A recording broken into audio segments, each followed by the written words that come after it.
What's going on, guys? Antoine, the Juggernaut Brit here from the Alpha Geek Podcast, checking in for your weekly WWE update. Now, today's going to be a little bit different. Today, we're going to go over my top 10 game changers of 2024. These are people in no particular order that I think are just going to change the game from a storyline standpoint, from an athletic standpoint, from a working standpoint in the WWE. Might be challenges for the title, might be title holders that lose the title, but just look great doing it. So, in no particular order, we're going to go from 10 to 5 or 10 to 1. 5 of them are going to be women, 5 are going to be men. Again, no particular order. These are just some game changers and competitors and WWE superstars that I think are going to do big things in 2024 for a lot of different reasons. So please like and subscribe.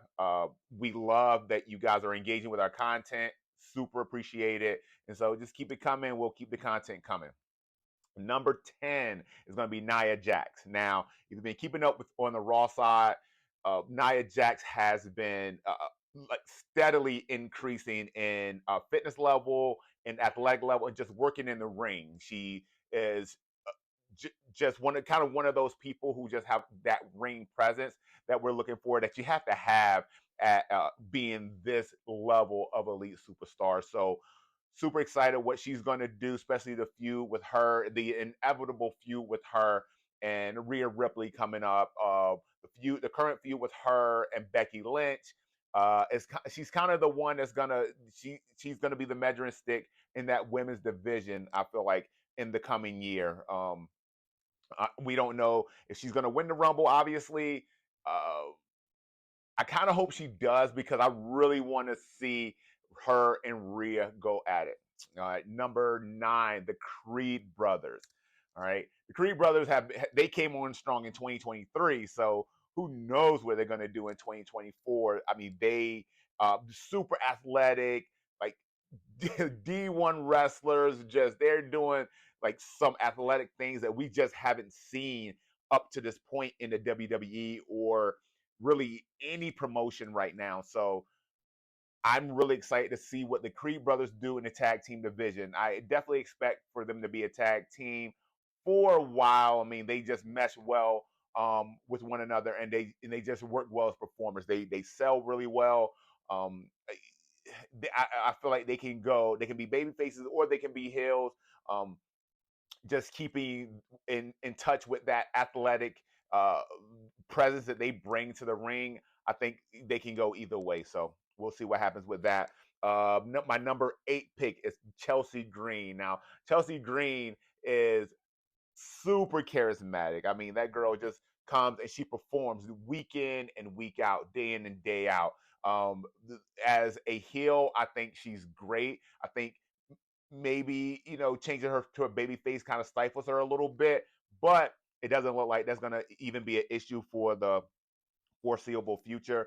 Her and Piper Niven, I mean, they're doing great as a tag team, but I definitely think that Chelsea Green is a solo act. My number 7 pick, Montez Ford. Now, like I know, that Montez Ford is probably one of the most athletic performers on the WWE roster.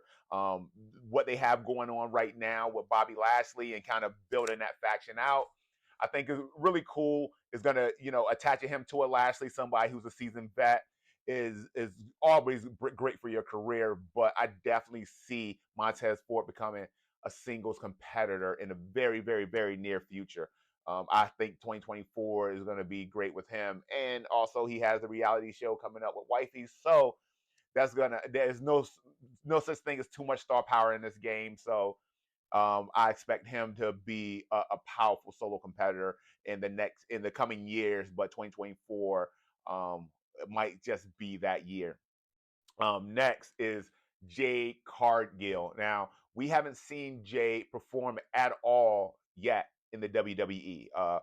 Rumblings from the Performance Center say she's doing great, and I think that we can expect to see her on a televised show performing very, very, very soon. I'm actually happy with what the WWE is doing as far as bringing her along slowly, making sure that they're working out all the kinks in the performance center. So when she does show up, she does come across as a viable opponent for either champion, the SmackDown champ or the Raw champion. So, and I mean, and she's a huge presence in the ring. The girl is she's a a thoroughbred for sure. So I just expect really big things coming from her.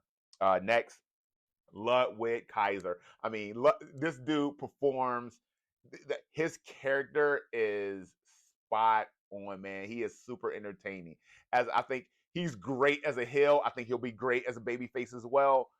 But I mean, look, and I mean, genetic freak, specimen. Can't say enough about that. But he just performs really well. I mean, I think he would be just a great actor across the board.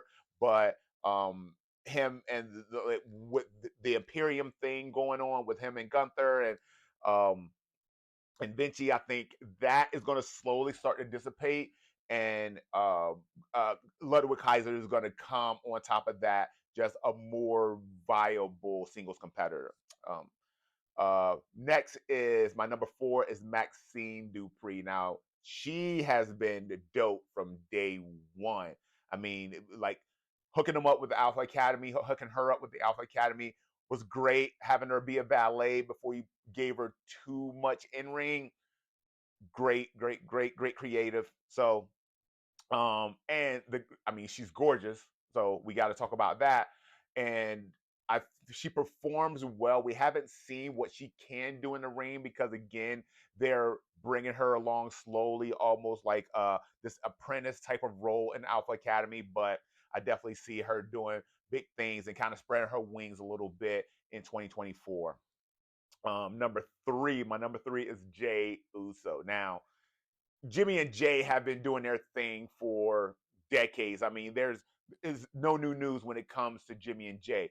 I think the difference is with Jay now is that as he goes more on a like searching for title runs, I think what he can do in the ring and his ring presence alongside with what he can do on the mic is going to start coming full circle. I definitely think that they're building a feud between Gunther and Jay. I think that's coming, and I think Jay would be a a great way to pull the title off of Gunther. I mean, they've painted Gunther as this unstoppable machine, and I think is going to be kind of like that Rocky style character who's going to take the belt off of him and make it feel legitimate. So look for Jey Uso to do big things.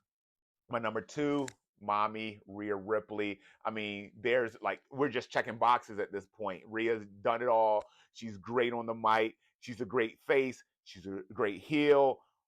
The crowd loves her. She can do no wrong right now. So I think just building off of that and giving her more responsibility as kind of like the head of that Raw roster that you know when you talk about the Judgment Day, everybody just assumed from Jump Street that she was the leader, and I think without making it super obvious, she's kind of stepped into that role. Dope shit. My number 1, Cody. You got to give it up for the boy Cody Rose. The story. I hope the story ends this year. I hope that we put a strap on Cody Rose. I think he's doing well with carrying the show from being on the mic from that standpoint. And the dude is performing great. The dude, he's flawless in the ring. He's hitting all the points in the ring. He's selling well. He's putting the guys over that he needs to put over. Everything is happening the way that it's supposed to happen for Cody right now. Hope he can stay away from injury. And if he can, I definitely see a strap around the waist of the American Nightmare. So thank you for listening. Go in the comments and let me know what you think of the list. I know that this is just my list and there's a lot of different variables out there, but I appreciate you guys listening. I appreciate you commenting and on our podcast, our shorts, and the content that we put out extra on top just to give you a little bit of a teaser for what's coming up in the future.